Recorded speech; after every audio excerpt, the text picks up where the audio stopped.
So চলেন এখন আমরা আমার ফেভারিট অ্যাসেট ন্যাসড্যাক এর দিকে মুভ করি। ন্যাসড্যাকে এই লেভেল থেকে আমি বারবার চিৎকার করে বলছিলাম, আপনারা যদি দেখে থাকেন ফ্রম দিস পয়েন্ট আমি বারবার আপনাদেরকে বলছিলাম ন্যাসড্যাক উপরে যাবে। তো এবং মান্থলি লেভেলটা যদি আপনারা দেখেন, বিশাল একটা রিজেকশন ক্যান্ডেল এবং এটা একটা মান্থলি এফবিজি, বাট একটি মান্থলি ব্যারিশ এফবিজি এখানে ক্রিয়েট করেছে এবং এই লেভেল থেকে বিশাল একটা রিজেকশন দিয়েছে। এই এফবিজিতে মার্কেট হিট করার চেষ্টা করতেছে। এই ব্যারিশ এফবিজির মধ্যে কিছু জিনিস আছে, দেখ এই জায়গায় উইকলি বাই সাইড লিকুইডিটি আছে, এর উপরে উইকলি লেভেলে আমাদের উইকলি এফবিজি রয়েছে এবং মার্কেট সুন্দর মতন আমরা যদি ডেইলি লেভেলে দেখার চেষ্টা করি, ডেইলি লেভেলে মার্কেট এই যে ডেইলি এফবিজি কে রেসপেক্ট করে মার্কেট উপরের দিকে মুভ করতেছে। মার্কেটের স্ট্রাকচার এবং মার্কেটের মোমেন্টাম হচ্ছে বুলিশ। তো এবং তার টার্গেট 5টা ট্রাভেল এরিয়া হচ্ছে এই জায়গায় এবং this is a premium zone.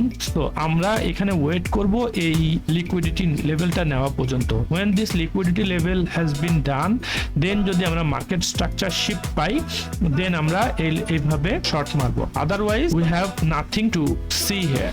Full video দেখে নিচের লিংক থেকে আমাদের পুরো ভিডিও আপনারা দেখতে পারবেন। Thanks for watching, that's all for today. Like করবেন, কমেন্ট করবেন, শেয়ার করবেন এবং সাবস্ক্রাইব করবেন আমাদের চ্যানেলকে।